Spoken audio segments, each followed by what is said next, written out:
Энгэртэй нааж элгэндэн тэврэх гэж эжим нь намайг төрүүлээ бизээ.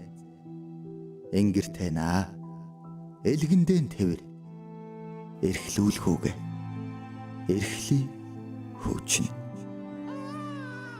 Эцэг эхийн сэтгэлд үргэлж энгэртэй өсгөх нэг хүүхэд байдаг.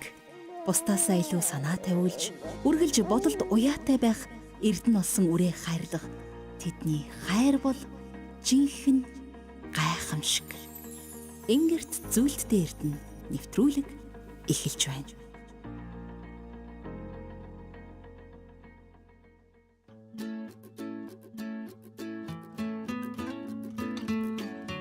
Сайн байна уу? За сайн байна уу та. За сайн байна уу үзэгч сонсогчдоо. Ингэр зүйлтэй эрд нэвтрүүлгийн маань энэ удаагийн дугаар эхлэхэд бэлэн болоод байна. Өнөөдрийн манай зочноор хөдөлгөөн засалч хөгжлийн бэрхшээлтэй хүүхдээ сэргээн засах хөгжлийн төвийн биеийн тамирын хөдөлгөөн заслагч багш хүрэлцэн ирсэн байна. Заяа Баатар гэд. За сайн байна уу багшаа? Сайн байна. Ажлын тавлгүй.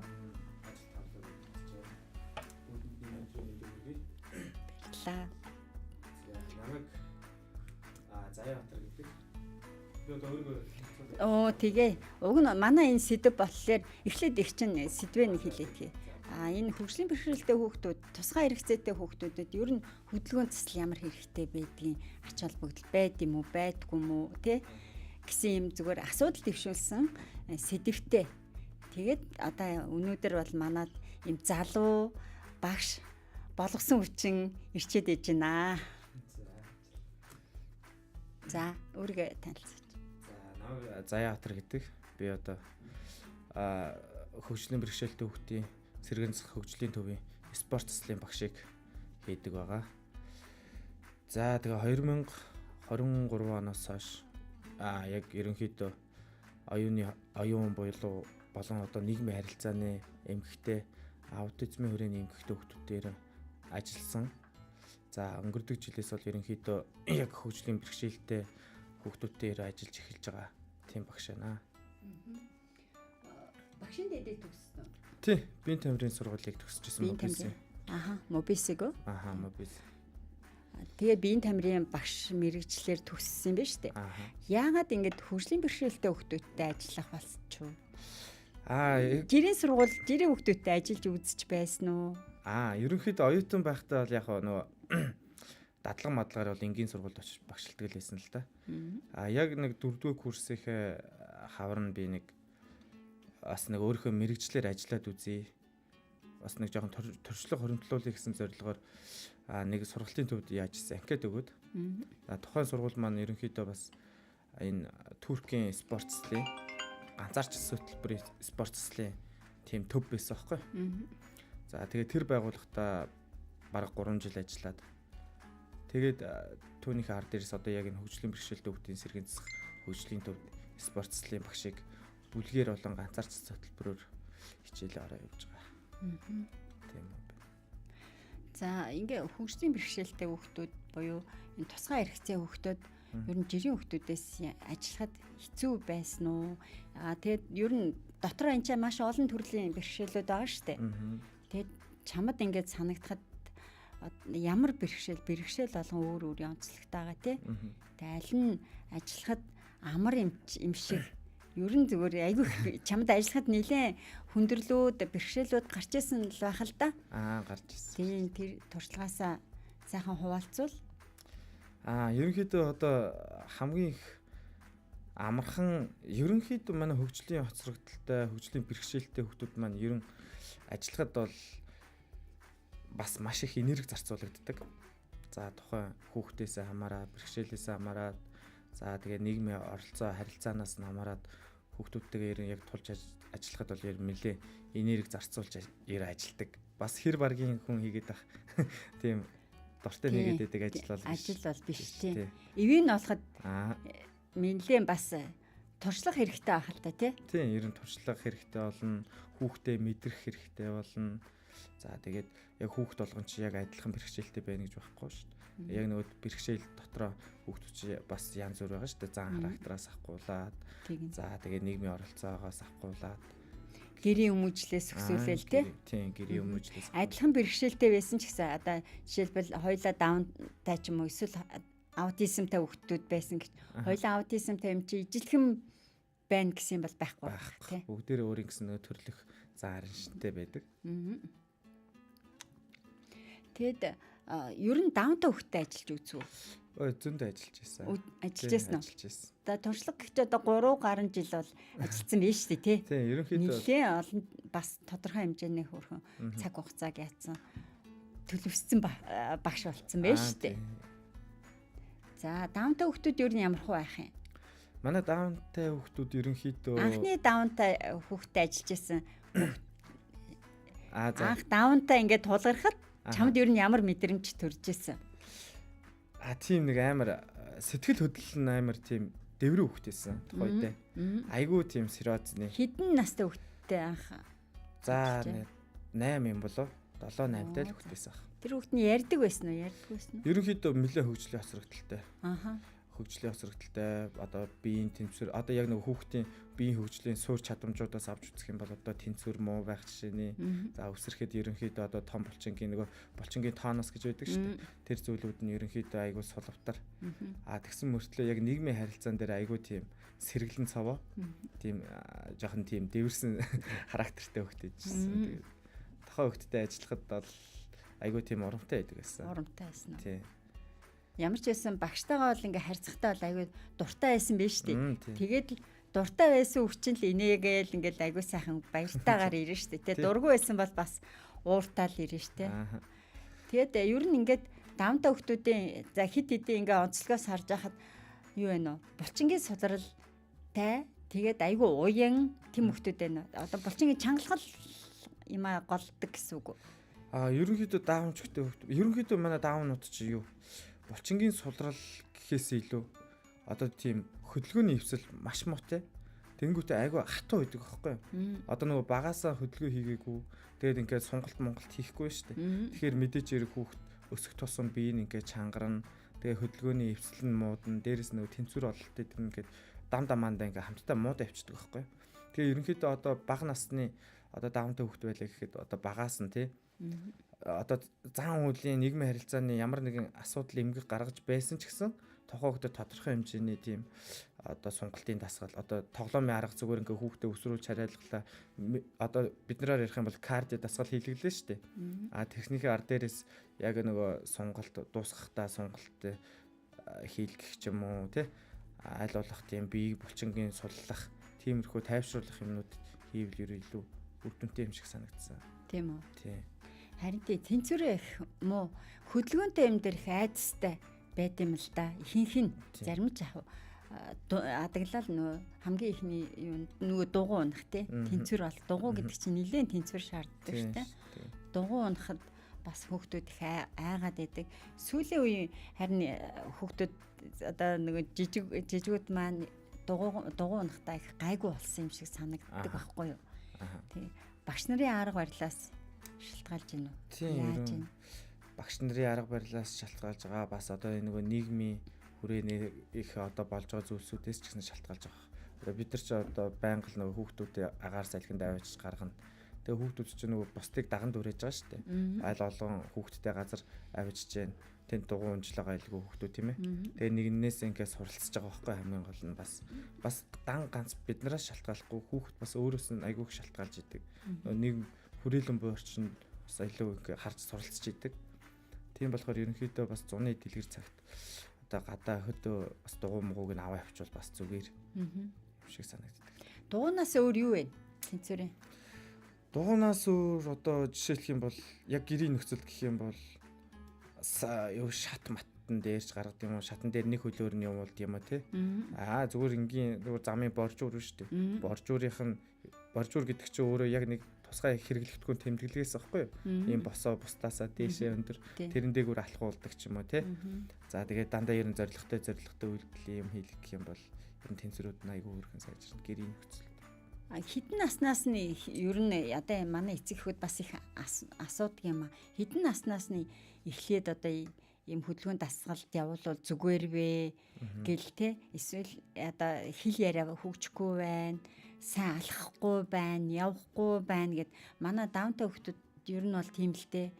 Их удаан хөлд ордог, хожуу хөлд ордог, хожуу хилд ордог те. Ер нь бүхэл юм дандаа хожуу хоцорч явагддаг. Тэгээ энэ нь болохоор бас л нөгөө онцлог нь байгаа байхгүй. Яг нөгөө генетикийн хувьд ч гэх юм уу те.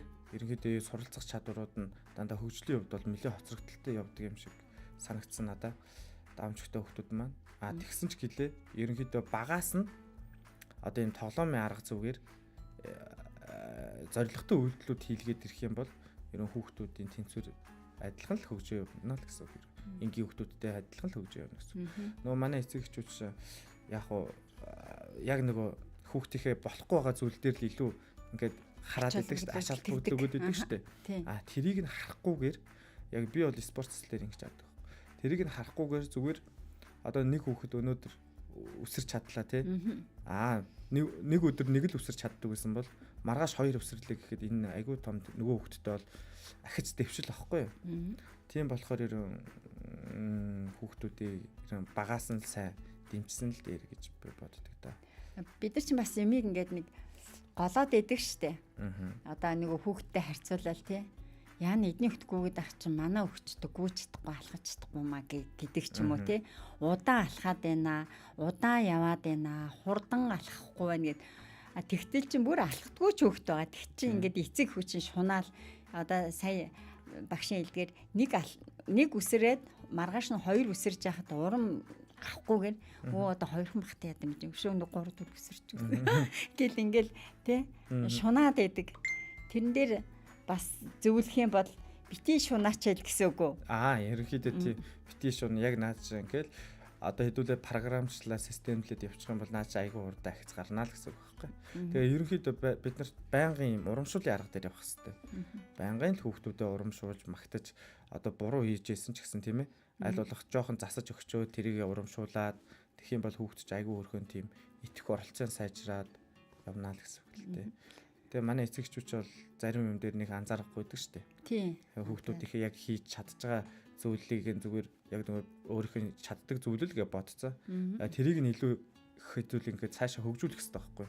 Жишээлх юм бол одоо алхаж чадахгүй байгаа хүүхэд ханаар явж хан түшиж явж штэ тийм ээ. За тэнгүүтээ нэг бөмбөг ингээд өөдөөс нь хөрүүлээд өгөхөд тэрэн дээгүүр даваад ингээд хөдөлгөөнтэй объект ирж хахад тэрэн дээгүүр ингээд даваад алхаас чадчихж байгаа байхгүй хүүхэд нь. Тэгэх юм бол тэр чинь тэгэл айгүй том ахицаа байхгүй. Одоо яг ингээд бодох юм бол амьдрал дээр тийм ээ. Зүгээр нэг саад жишээлбэл зүгээр нэг саад нэг цаас мас хийсэд ирэхэд тэрийг заавал гიშгэж гарахгүйгээр даваа гарчиж сурж байна л гэсэн үг байхгүй. Ерөнхийдөө амьдралтайгаа амар юм уялдаа холбогдуулж би ер хичээлдээ ордог л да. Ордог. Тийм. Ер нь харин тийм ээ манайхан бас гэртээ их хороод идэм аа. Яа тэгэхээр за зэвшиг давлаад арлаар удаан явдаг. За зэвшиг хүүхдэд тэгдэг ингэдэг гэдэл те. Гарахлаар хүүхдүүд одоо мэдээж ердийн жирийн эрүүл хүүхдүүд чинь бас нэг онцлогтой хөвгт харахлаараа бэргэн ер нь тэр бол тасрахгүй л байна. Нөгөө одоо давны холбоо үүсэл 2007 онд л ингээл анх байгуулагдаад эхэлжсэн бол бараг одоо 20 жил болох гэж штэ. Тэгэхэд анх манай хүүхдүүдийн чинь эхлээд айж бэргээл ингэдэг байсан. Тэгэл дараа нь ингээл бид нар ингээд сурталчилгаа явуулаад байгаа шүү дээ хүүхдүүд. Одоо ингээд давныг ойлгох талаар, давны хам шинжийн талаар эцэг эхүүд болон багш, сургууль хүмүүжүүлэгч эмч нар гээд тэгээ хүрээлэн байгаа одоо хөршийнхэн ч юм уу те. Тэгэл ингээл нийгэмд ер нь ингээд мэдээллийг одоо баг 19 жил ингээд түгээсээ. Маш их хөдөлмөр зарцуулсан. Тэгээ эхлээд ойлгохтой манайх аяг хөрөмтдөг байсан баг. Ивэм хөөх юм нөгөө нэг хүүхдүүд чинь шүү дээ. Иви гэдэг. Одоо болохоор бас хүмүүсийн хандлага өөрчлөгдөж байна. Зарим нь болохоор бас ингээд нэг дорд үзэх юм бол байна. Мэдээж нийгэм чи янз янз л юм чинь байна. Зарим нь хит ингээд өрөвдөөд байдаг. Би болохоор хит өрөвдөх биш, хит дорд үзэх биш те. Яг хүн гэдэг үүднээс нь л ингээд яг зөв ингээ харьцаа явуучих юм бол тэд нар маш мэдрэмтгий уян тийм торгон мэдрэмжтэй хүүхдүүд байдаг байхгүй юу? Одоо ингээд хүний хэлснийг айгүй сүрхий гүн гүнзгий хүлээж авдаг. Ярьж чадахгүй ч гэсэн хүнийг ингээд айгүй дүгнждэг. Энэ багш сайн байна. Энэ багш тэгдэг. Энэ багш ингэдэг. Энэ хүн надтай харьцахаараа тэгдэг гэд айгүй дүгнээд хэлэх нэг нь бол хэлнэ. Хэлж чадахгүй нэг нь болохоор харьцаагаа ингээд зааглалцдаг. Тийм мэдэрчсэн. Ерөнхийдөө над дээр бол яг манай хүүхдүүд бол надад айгүй дуртай. Айгүй. Залуу тэгээд ингээд нөгөө хөдөлгөөн заадаг багш шал өрнгөө. Цаанаасаа энерги нь өөр байхлаар тий хүүхдүүд бүр инээгээл гэлгүйгээл очдөг. Тэгээ гоё нэрхтэй багш учраас тий. Тэгээ өнөөдөрх нь л гэхэд над дээр яг бисаа нэг хичээл орчоод ирсэн шүү дээ. Өнөөдөр гэхэд яг над дээр нэг хүүхд орж ирж ирсэн. Даунтай юу? Тий. 12 3-тай нэлийн том. Тэгээд манай даунчгууд бас нэг зүйлийг харахад ерөнхийдөө бүгдээр одоо амар жингийн илүүдэлтэй болж байна. Том жижиг гэлтгүү. Айгуу тийм лагс. Одоо тийм жингийн илүүдэлтэй болж байна гэдэг чинь хүүхд одоо цаашнаас сурч боловсроход бас нэгэн бэрхшээл гарч ирж байгаа байхгүй юу? Тийм их жингийн илүүдэлтэй алхаж гიშгэж чадахгүй. Ерөн хөдөлгөөн маань хөдөлгөөн хийж иж хүүхдийн нөгөө биеийн тэнцвэр болол тэд нар сайжирч иж тархины нөгөө баланс нь бас сайжирч идэг. Ямиг ургуулan бодох чадвар нь сайжирч идэг тий. Танин мэдхийн чадварууд нь сайжирч идэг гэх мэтлэн зүйлүүд спортчлалтай ер нь дандаа ингэж хамтарч явж байгаа болохоор одоо эцэг эхчүүдтэй хэлэхэд бол ер нь байнгын хөдөлгөөн хийлэх, тогтмол хийлгэжээл гэж. Тэгээд жин нэмүүлэхгүй байх тал дээр арга хэмжээ авах юм те. Тийм ер нь. Нарийн жин нэмнэ гэдэгт наач бас над дээр байна. Манай хүүхд чинь бас том хүүхд 26 та хүү байгаа. Тэгээд нөө багасаа л ерөнхийдөө бас жоохон махлагдуул хүүхд байсан. Тэгээ гайгүй болж ирсэн. Одоо эргээд гэрийн 20-ч байхтай одоо ингээд сургууль саялаад өсөөд ингээд насанд хүрээд эрэнгүүт дараагийн бас явах очих тэр сургуулинд бас хязгаарлагдмал тэгэл янз янз одоо би бас нэг ажилтаа төрөлтөө олчих бол миний зөөх юм ингээ багасаад ирэхлээр гэртээ эргээд орчиж байгаа. Тийм хүмүүс зөндөө байгаа. Тэгээ гэртээ ингээд орохлоор тэд нар юу хийх вэ гэвэл ихэнхдээ одоо ингээд 20 гараад ирсэн хүмүүс айгүй суух дуртай болчтой. Нэг гүүж багтаа бол ингээл гүүгээл юм үзэл ингээл айгүй хурдан хөдөлдөг байсан бол тэр хөдөлгөөн аамдаа ингээд багасараад айгүй удаан болно. 50 ингээ нэг 50 хүн шиг харагддаг боловч тэдний өөрийнх нь тархины үйл ажиллагаа л удааширч байгаа байх л да. Тэгээ удаан болно, суух дуртай болно. Тэнгүүд чинь жин ингээд нэмдээд ирнэ. Жин нэмтгэхлээр өөрөө ирэхгүй бас залхуураад ирж байгаа байхгүй юу? Таргалаад ирж байгаа юм чинь. Тэгээ харин энэ тал дээр бас бас ингээ хөдөлгөөн янз бүрийн юмд ингээд явуулахансаа ингээл бас боддгоо юм. Танай байгууллага сэргээн засах хөгжлийн төвчин нь болохоор сонгоо хайрханд байгаа шүү дээ тий. Байгууллагын талаар манай энэ нэвтрүүлэгт бас жоохон мэдээлэл өгөхгүй юу? Болно. Манай хөгжлийн бэрхшээлтэй хүүхдийн сэргээн засах төв маань ерөнхийдөө одоо улсын хэмжээнд яг ганц байгаа том төв нь. За манай төв дээр одоо нийгмийн сэргээн засах, тэгш хамруулах төв бас дотор нь байдаг. Ингээд 5 газартай байдаг байхгүй юу? Эрүүл мэнд. Би болохоор ерөнхийдөө тэгш хамруулах нийгмийн сэргээн засахт нь байдаг. Тийм. Тэрэнд нь болохоор ерөнхийдөө хүүхдүүдийн боловсрал тал руу илүү хөгжүүлэх, амьдралын дадлыг суулгаж өгөх гэсэн тэр газарт нь. За эрүүл мэндийн газарт нь болохоор одоо хүүхдийн эрүүл мэнд талаас нь дэмжих те. Хөдөлгөөн цэцэл, хөдөлмөр цэцэл эдгээр нь хамт явдаг байхгүй.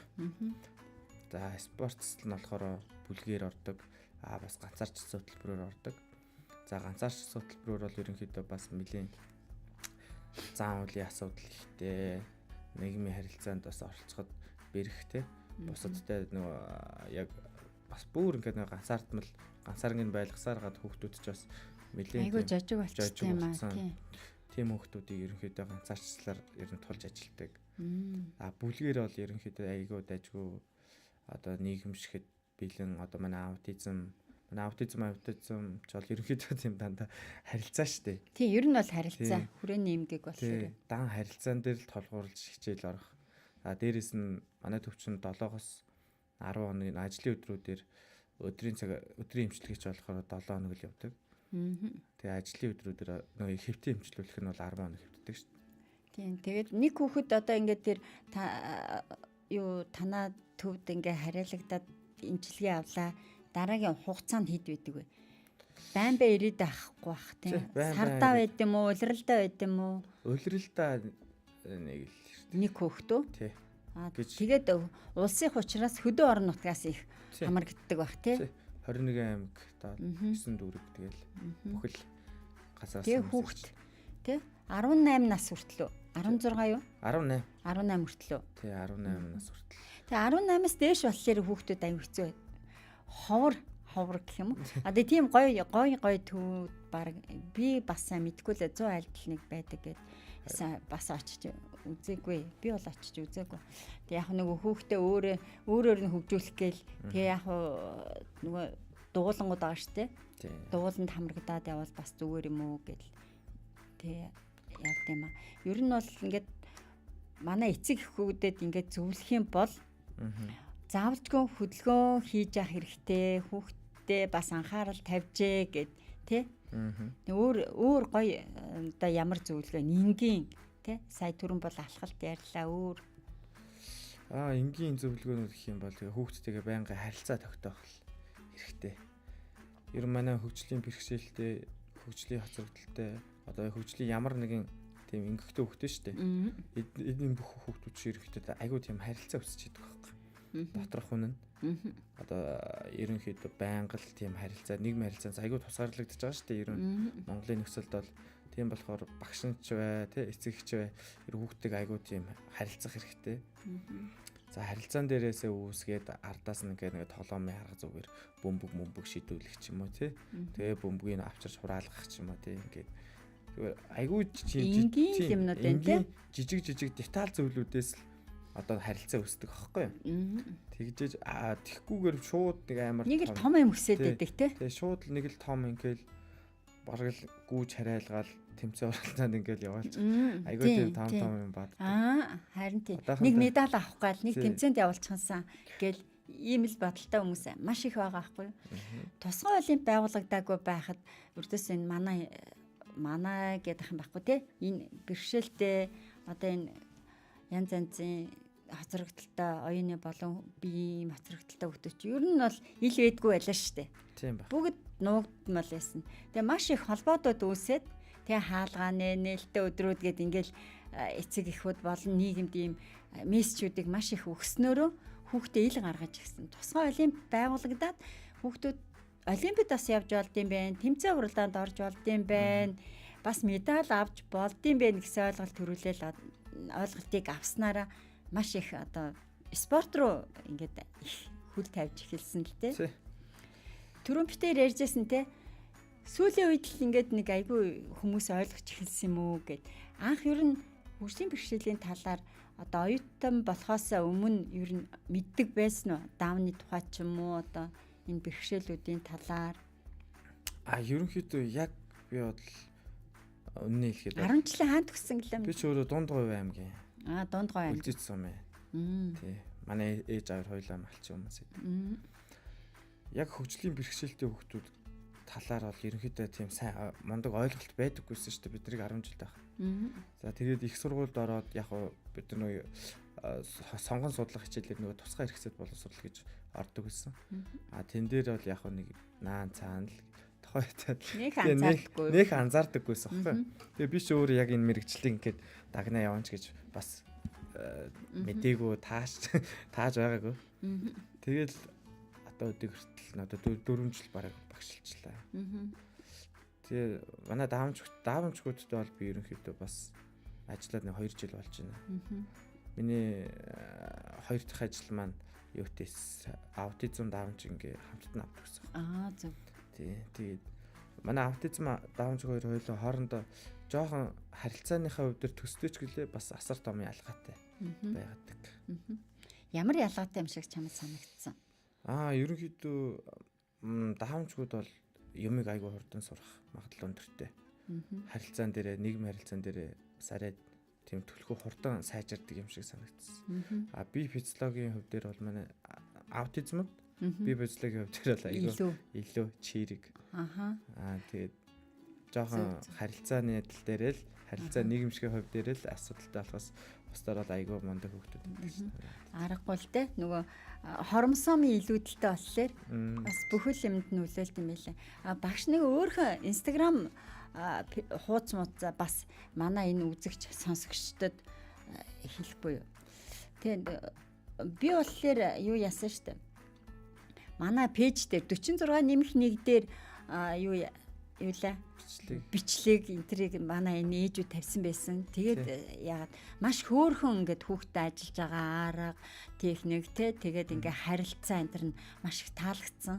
Тэгээд одоо багшийг нэвтрүүлэгтээ өрөө тэг манай энэ юугаараа дамжуулаа одоо манай энэ хуудас пэйжээр нэвтрүүлгээр дамжуулаад маш олон эцэг эхүүд бас харж үзээд өөр манай энэ заяа багшийнхаа пэйж хуудас инстаграмыг дагаад зөвлөгөө аваад ингээд нэг хүүхдээ сайхан хөгжүүлэхэд тус дэмтэй юм болов уу гэж бодоод энэ нэвтрүүлгийг багшигаа урьсан маа. Өөрхөн пэйж хуудас болон инстаграмаа бас нэг амаараа ч юм хэлчихгүй. Уг нь бол юун дээр бас тавигдтал ах л та. Би нэг инклюзив спорт коуч гэдэг инстаграм хаягтай. Тэн дээр ерөнхийдөө дандаа ганцаарчсан хичээлээр хүүхдүүдтэй ажиллаж байгаа бичлэгээ хийдэг. За ерөнхийдөө тэгээд тэр бичлэгээр одоо шүү дээ хэдүүлээ хүүхдүүдийн яг суурь чадамжуудыг сайжруулах, мотор чадваруудыг сайжруулах гэхээр одоо энэ том булчин, жижиг булчингийн хөгжил. За тэгээд энэ биеийн тэнцвэр, тэсвэр, хүч, хурд авахаал самбаа. За тэгээд анхаарал төвлөрөл гэсэн юмнууд дээр л ерөнхийдөө багш нь ажиллаад байгаа байхгүй юу? За тэгээд яг миний ингээ бичлэгнүүдийг үзэх юм бол би одоо өсрэлтийг амар олон аргаар өсрүүлж байгаа тийм ээ. Саад давалтыг би бас амар олон аргаар саад давуулж байгаа. За гэх мэтлээ яг ийм нөгөө мотор чадваруудыг сайжруулах тоглоомын арга зүйн талаасаа тийм бичлэг оруулдаг байгаа. Тэгээд манай эцэгчүүд ороод үзээд гэрийн нөхцөлд санаа аваад тий ажиллах юм бол нөгөө хүүхдүүд нас илүү юу хөгжилтэй маркаар л ерэн хийдгээл гэсэн үг байхгүй. Харин тийм байна. Арга залуу хүн учраас бас нөгөө ажиллах арга арай өвөрмөц байсан. Тэгээд их таалагдсан. Бид нар ч юм болохоор одоо жоохон хоцрогдсон ч юм уу эсвэл одоо бас мэдгүй нэг л юмараа дутагдaltaй байна. Хүүхдээ яаж харьцах дээр бас юу учир дутагдaltaй. Одоо жишээлбэл миний алдаа гэх юм бол их яаруу. Одоо чи хурдан наадгаа хийгээчээл гэхээс биш хурдан хуцаамс хурдан гэхээс биш яаж хурдлах тал дээр нь зааж байгаагүй л байгаа байхгүй юу? Бичлэгийг харж байгаа би ер нь ердөөс ийм хөдөлгөөн ер нь заасан юм уу гэл ингээд бас боддоо штеп. Тэ? Яг над чиг л байгаа манай энэ юунууд асран хамгаалагч ээж эцэг эхүүд нэг л их яаруу хурдан төрөн. Уг нь бол хугацаа тавьж өгмөр байгаа юм те. Тий хугацаа тавь. Яг гэрийн нөхцөд бол нэг 25 минут яг ганцаарчлаад ажиллахад л ер айгу хүүхдээ өөр их гэсэн тийм ихтгэл үнэмшилтэй өөртөө итгэл нь айгу нэмэгдэж идэг. Ингээд тоглоомын арга зүй гэдэг чинь л ерөнхийдөө хүүхдүүд бид нар одоо багаас л тоглож өссөн тийм. Яг л нэг зоригтой ч зориггүй ч ямар ч хэсэг хөдөлгөөн хийж байсан ш. Тэглээгээд ер нь бурууцсан байхгүй. Тэг тоглосноор хүүхд маань ерөнхийдөө биеийнхээ тэмцвэрийг олж сурч идэг тий. Гар нүдний уялдаа холбоог ойлгож идэг. Гэх мэтчлээ айгүй юм. Тоглоомын арга зүй бол ерөнхийдөө айгүй сайн хэрэгтэй. Гэхдээ манай одоо аутизм даун ч үгүй шүү дээ. Бас хамаагүй ингээд юуг зориггүй тоглоом хийлгэж болохгүй дүүлээ. Байнгын зоригжуулж хийх хэрэгтэй байхгүй юу? За нэг 10 цагирга байлаа гээд хөдөлгөөн л бол хөдөлгөөн бас биш байх нэ тий. Одоо манай харилцаа оюун ухаан ба шүү дээ. Ерөнхийдөө тийм дандаа зоригжуулаад хүүхдийн яг толгонд нь юм бодуулаад за чи энэ даалгаврыг ингээд хийгээд дуусгах юм бол одоо чиний өнөөдрийн хичээл амжилттай боллоо гэсэн ч үг юм уу тий. Гэхийн хувьд одоо хэрэглэгдэхүүн материалыг бас айгуу сайн янз бүрээр ашиглах хэрэгтэй гэдэг. Одоо 10 цагирга ба штэ. 10 цагиргыг үсэрж аваачаад юмд хийчээд буцаа үсрээд ирж яана гэдэг чинь хүүхэд очихдоо 10 үсрээ буцахдаа 10 үсрээд нийт 20 үсэрч байгаа. Тийм байна. Тэгээд ингээд дахиад тэр 10 цагиргаа 5-аар нэмүүлчихээр дахиад хүүхдийн үсрэх давтамж нь ихсэн тийм ээ. Ингэснээр одоо нөгөө яг бидний бэлтгэл хийхдээ системжилдэг штэ. За 5 минут одоо ингээд сунаачаад ардаас нь дахиад 5 минут сунаач гэдэг юм уу тий. Яг ингээд зоригжуулаад явах юм бол хүүхдүүд өөрөө нөгөө зоригжоо даалгавраа биелүүлээд ирэхээр яг тэр даалгаврыг биелүүлээд ирж байна гэдэг чинь хүүхдийн одоо хөгжил нь явагдаж байна л гэсэн үг байхгүй. Хэдүүлээ одоо өсрэлтийн дэмжлээ өнөөдөр те. Өсрэлтийн дэмжгийн тулд энэ 10 цагиргааг хийлгий өсрүүлээд гээл толгоондоо бодцаахад тэр хүүхэд 10 цагиргаа өсөрж хийгээд дуусгачлаа гэдэг чинь л өнөөдөр өсрэлтийн хичээл нь околлоо л гэсэн үг байхгүй. Тэгэд ингээд нөгөө даунтай хүмүүс ирж байгаа гэсэн шүү дээ. Хамгийн бага нь хэдэн настай, том нь хэдэн настай вэ? Тэгээд тэдний ялгаа юу нь ямар хөө харагдаж байна? Хот хөдөөнөөс бас ирж гэнэ үү? Хот хөдөөгийн ялгаа бас харагдаж гэнэ үү? Тэр тал дээр анзаарсан зүйл байна уу? Байна. За ерөнхийдөө манай хөдөө би над дээр саяхан нэг дорногоос нэг хүүхэд ирчихсэн. Нас нэг 13 4-тэй юм болов. За тэр хүүхэд бол бас нэлээд тийм зан үйлийн асуудал нэлээдтэй. Зан үйлийн асуудал гэдэг маань одоо эрх танхил юм уу те, гэрийнхнээ дийлээ сурцсан. Хитрхи эрхлүүлсэн байна те. Хитрхи эрх одоо хүний үгийг авахгүй өөрийн дураар. За ерөнхийдөө тийм хүүхэд байсан. За мэдээж хэрэг багш хүн бол бас одоо сурагчтайгаа яг тиймэрхүү зан үйлтэй хүүхдтэй харьцахдаа яг нэг өөрийгөө багш шав гэдгийг айгуу сайн ойлгох хэрэгтэй байдаг. Зөв. Одоо яг өөрийн гэсэн зоонтэй чи одоо яг энд байдаг, би энд байдаг гэсэн өөрийн гэсэн өөрийн гэсэн зоонтэй гэдгийг айгуу сайн ойлгох хэрэгтэй. Тэгээд тийм болохоор бас нэлээд цаар. Хаана ирж байгаа вэ те? Ямар газар ирж байгаа вэ? Би бол багш хүн нэмийг заахад миний өвөнд орж явах хэвээр. Энд ирэх юм бол ийм дэглэм барьж явах хэвээр ч гэдэг юм уу те. Тиймэрхүү хязгааруудыг бас сайн ойлгуулж өгсөн юм те. Ерөнхийдөө тиймэрхүү хязгаарыг би ер нь бүх сурагч дээр ер нь тавьж өгч яадаг. Энэ нь бол ерөнхийдөө хүчрхийлэлтэй ямар ч холбоо байхгүй. Энэ нь шүү дээ. Манай зарим эцэгчүүд буруугаар ойлгодог. Яг наадсан. Одоо багш хүнийг бас ойлгох хэрэгтэй. Бид нар чинь бас заримтай зөөлөө харьцсан, заримтай нь бас хоолойны чанга дуугаар харьцсан тийм ээ. Тэнгүүт манай эцэгчүүд яадаг байхгүй.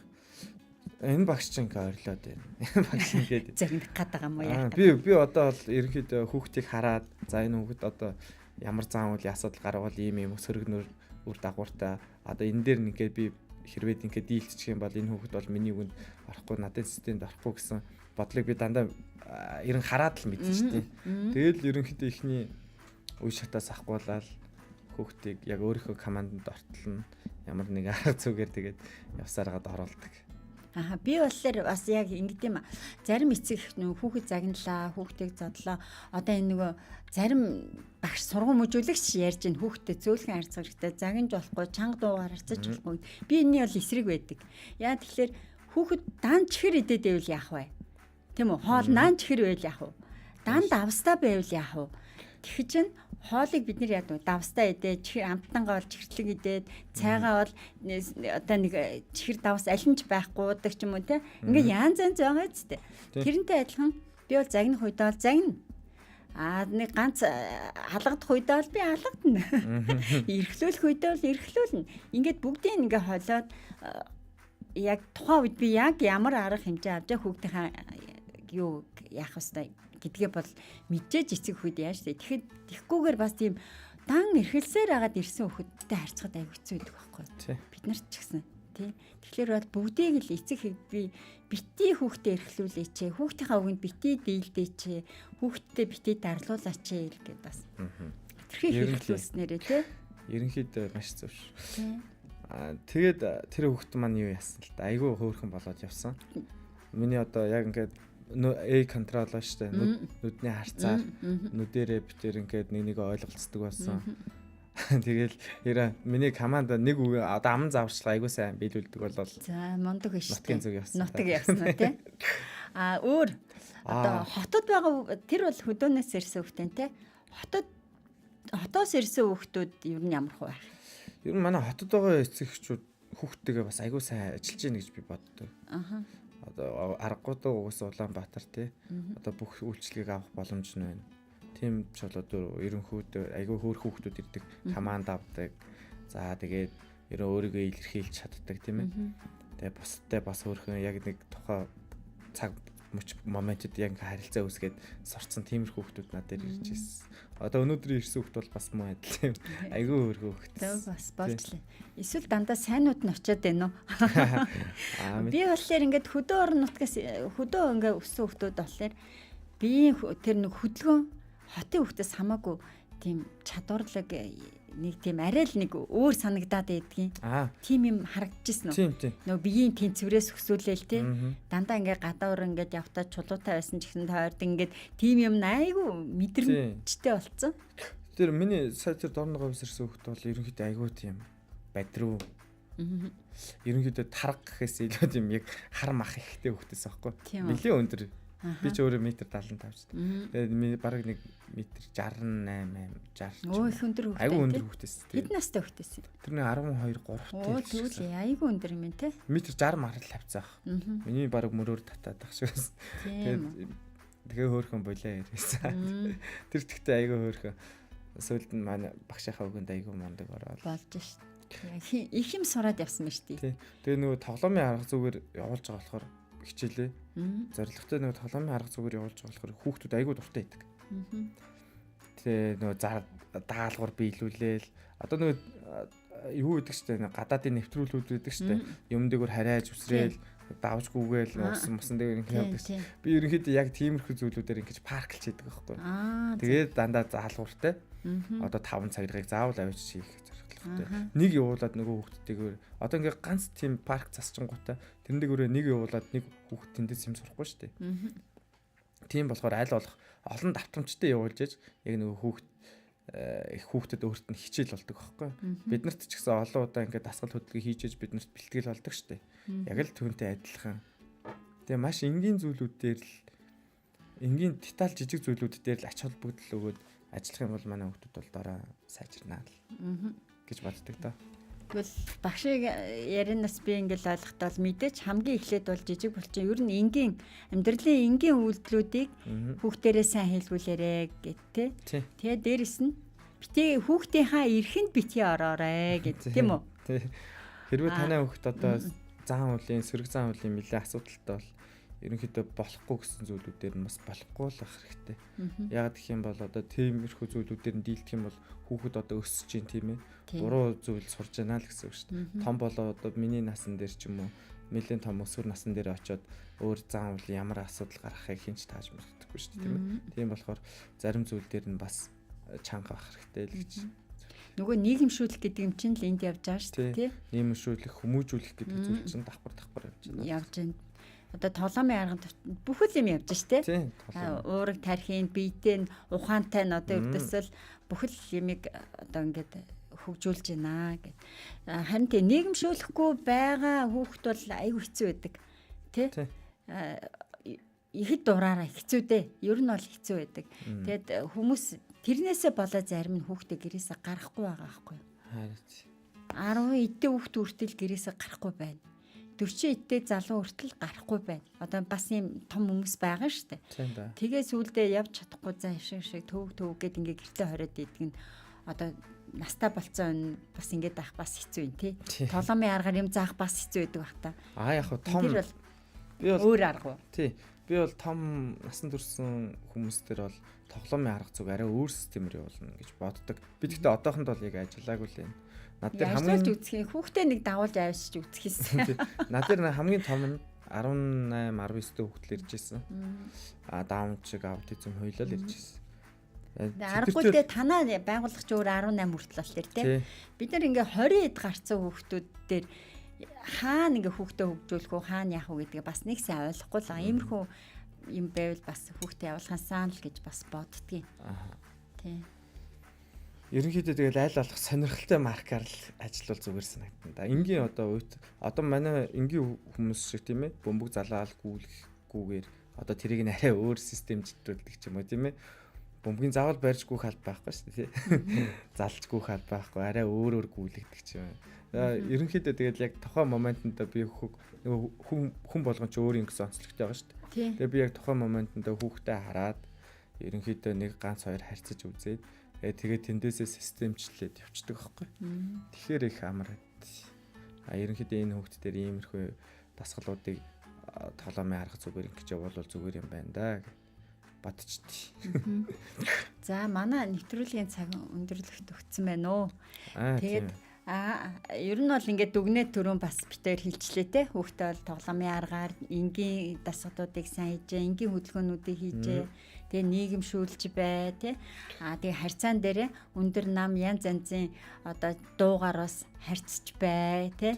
Ер нь бол бас нэг хэмжээсийг мэдрүүлж хэрэгтэй. Ямар орчинд очисныгоо бас мэдрэлж авах хэрэгтэй тий. Гэт заавалчгүй гэрте байгаа юм шиг дураараа байж болохгүй гэдэг ийм зүйлүүдийг манай багш маань одоо зөвлөж байна. За өнөөдөр манай нэвтрүүлэгт манай урилгыг хүлээж аваад цаг заваад зарцуулаад хүрэлцэн ирсэн Заяабаатар багштай баярлалаа. Ажилд нь өндрөөс өндөр амжилт хүсье. Үнэхээр одоо стилтэй залуу боловсон хүчин байна. Баярлалаа. За баярлалаа танай хамт олонд бас намайг урьж юм гоё нэвтрүүлэгт оруулсан танай хамт олонд бас ажлын амжилтыг хүсье. За баяртай. Дараагийн нэвтрүүлэг өртөлтөөр баяртай. За.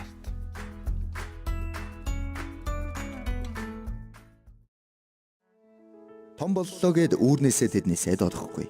Өсөж өндөлөө гэд аав ээжийнхээ гэрээс холдохгүй. Ингрээс хизээж салгаж чадамгүй тийм л үнцэнтэй эрдэнийн зүйлд цөөхөн ч гэлээ. Бидний дунд бийг мартаж болохгүй. Энгэрт зүйлттэй эрдэн нэвтрүүлэг